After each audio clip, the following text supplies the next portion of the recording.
નમસ્કાર, weather analysis સાથે હું છું પાયલ અને ગુજરાતમાં અત્યારે વરસાદની જે તીવ્રતા છે ઓછી થઈ ગઈ છે.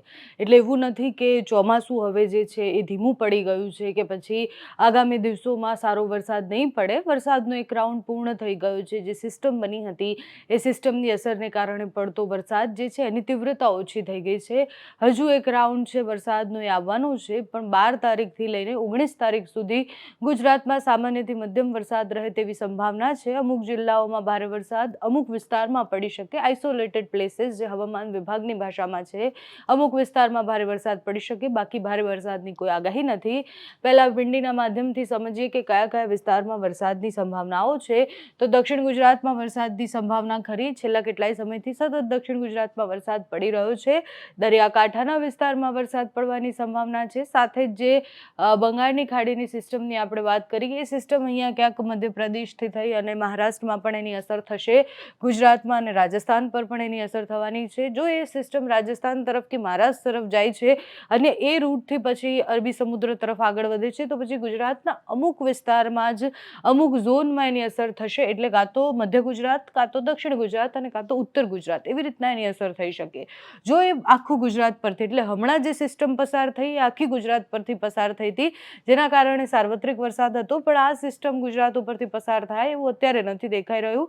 12 તારીખ સુધી સ્થિતિ સામાન્યથી મધ્યમ વરસાદની રહેવાની છે. હવામાન નિષ્ણાંતોનું માનવું છે કે 12 થી 19 સુધી ગુજરાતમાં સામાન્યથી મધ્યમ વરસાદ પડશે. અતિભારે વરસાદની કોઈ જ આગાહી કરવામાં નથી આવી. આ સિસ્ટમ પણ એટલી મજબૂત નથી કે સિસ્ટમને કારણે હમણાં જેટલો વરસાદ પડ્યો એટલો વરસાદ પડી શકે. હવામાન વિભાગ પણ એવું માને છે કે હવે આગામી અઠવાડિયા સુધી ભારે વરસાદની કોઈ આગાહી નથી. ચોમાસું નિયત રીતે જે રીતના આગળ વધતું હોય છે એ રીતના ચોમાસાનો વરસાદ પડશે. 13 તારીખ સુધી એ સિસ્ટમ છે એ ઇન્દોરની આસપાસ ખૂબ વધારે મજબૂત થતી દેખાય છે. એટલે એ મજબૂત બનેલી સિસ્ટમ એને કેટલો વેગ મળે છે, અરબી સમુદ્ર તરફ એ જાય છે, તો એની અસર દક્ષિણ ગુજરાતમાં કેટલી થાય છે. 14 તારીખે વિંડીમાં તો બતાવી રહ્યા છે કે અહીંયા દાહોદ અને મધ્ય ગુજરાતના જે ભાગો છે, વડોદરામાં ખૂબ વધારે વરસાદ પડશે. મધ્ય ગુજરાતમાં ખૂબ વધારે વરસાદ પડશે, કારણ કે સિસ્ટમ એકદમ મધ્યપ્રદેશમાં વધારે મજબૂત થતી દેખાય છે. હવે 14 તારીખની આ સ્થિતિ છે. હવામાન વિભાગ અને હવામાન નિષ્ણાંત જે 12 થી 19 તારીખ સામાન્યથી મધ્યમ વરસાદની આગાહી કરી હતી, એ આ મોડલમાં કંઈક અલગ બતાવી રહ્યા છે. એટલે 14 તારીખથી ગુજરાતમાં વરસાદ પડી શકે છે, પણ મધ્ય ગુજરાતમાં એની અસર વધારે થશે અને ઉત્તર ગુજરાતમાં એની અસર થવાની સંભાવના છે. મધ્ય ગુજરાતમાં 14-15 તારીખ ખૂબ વધારે વરસાદ બતાવે છે. એટલે ત્યાં અતિથી અતિભારે વરસાદ પડી શકે છે. અમદાવાદ, વડોદરા, આ બાજુ પાલનપુર, મહેસાણા, બનાસકાંઠા વાળો જે આખો પટ્ટો છે, ત્યાં પણ એની ખૂબ અસર થવાની છે. એટલે એક સિસ્ટમ જે છે એ હમણાં સુધી મજબૂત ન હતી. એટલે 12-13 તારીખ સુધી એની સ્થિતિ સામાન્યથી મધ્યમ વરસાદ જેવી જ હતી, પણ એ હવે મજબૂત થતી દેખાય છે. એટલે એ મજબૂત થતી સિસ્ટમ અને કઈ તરફ, એટલે રાજસ્થાન તરફ એની અસર સૌથી વધારે દેખાય છે, કારણ કે એ તરફ એ જુઓ પાલનપુર અને આ બધા વિસ્તારોમાં ખૂબ વધારે અસર છે. એટલે એ સિસ્ટમની અસર ઉત્તર ગુજરાત અને મધ્ય ગુજરાતમાં ખૂબ વધારે થવાની સંભાવના છે. આગામી દિવસોમાં 14, 15 અને 16 તારીખે આપણે જ્યારે વિંડીનું મોડલ જોઈએ તો 14, 15, 16 તારીખે સિસ્ટમની અસર ખૂબ વધારે દેખાઈ રહી છે. હવામાન વિભાગની આગાહી શું કહે છે? હવામાન વિભાગની આગાહી જે જિલ્લા પ્રમાણે હોય છે, કયા જિલ્લામાં કયા એલર્ટ છે, કયા જિલ્લામાં ભારે વરસાદ પડી શકે છે, એ સ્થિતિ જોઈએ આપણે. હવામાન વિભાગની આગાહી પ્રમાણે જોઈએ તો દક્ષિણ ગુજરાતના ભાગોમાં વરસાદ બતાવે છે. એટલે નવસારી, વલસાડ, દમણ, દાદરા નગર હવેલીમાં વરસાદ છે. આટલી જગ્યા સિવાય આખા ગુજરાતમાં કોઈ જ એલર્ટ નથી. અહીંયા પણ અમુક વિસ્તારોમાં ભારે વરસાદનો એલર્ટ છે, બાકી કોઈ એલર્ટ નથી. 11 તારીખની સ્થિતિ પણ એ જ છે. નવસારી, વલસાડ, દમણ, દાદરા નગર હવેલીમાં ભારે વરસાદ પડશે. બાકી કોઈ જ વિસ્તારમાં આખું આજે ગ્રીન કલર દેખાય છે. કોઈ સૂચના નથી, કોઈ ભારે વરસાદની આગાહી નથી.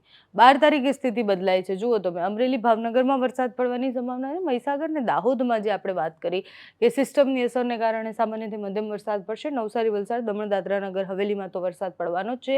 મહીસાગર અને દાહોદ એ બંને વિસ્તારોમાં ખૂબ વધારે વરસાદ 14 તારીખે બતાવી પણ રહ્યા છે. 13 તારીખે સ્થિતિ બદલાઈ. જુઓ, પંચમહાલ અને છોટાઉદેપુર પણ એમાં એડ થયા. એટલે અરવલ્લી, મહીસાગર, પંચમહાલ, દાહોદ અને છોટાઉદેપુરમાં વરસાદ પડવાનો. નવસારી, વલસાડ, દમણ, દાદરા નગર હવેલીમાં વરસાદ અને અમરેલી, ભાવનગરમાં વરસાદ પડવાની સંભાવના. 14 તારીખે પાછું બનાસકાંઠા, સાબરકાંઠા, અરવલ્લી, મહીસાગર ને દાહોદ. એટલે વિંડીનું જે મોડલ બતાવે છે એ પ્રમાણે એ જે સિસ્ટમ આગળ વધે છે એની અસર થતી પણ અહીંયા દેખાય છે. દક્ષિણ ગુજરાતમાં હવે કોઈ વરસાદની અસરો અત્યારે 14 તારીખે નથી દેખાઈ રહી. 15 તારીખે રાજસ્થાન તરફ એ સિસ્ટમ આગળ વધે છે, એટલે બનાસકાંઠા અને સાબરકાંઠામાં ભારે વરસાદની આગાહી છે. એટલે 13, 14, 15ની આસપાસ મહીસાગર અને દાહોદમાં ખૂબ વધારે વરસાદની સંભાવના છે. સાથે જ ઉત્તર ગુજરાતના અમુક ભાગોમાં, બનાસકાંઠામાં વરસાદની સંભાવના છે, સાબરકાંઠામાં વરસાદની સંભાવના છે.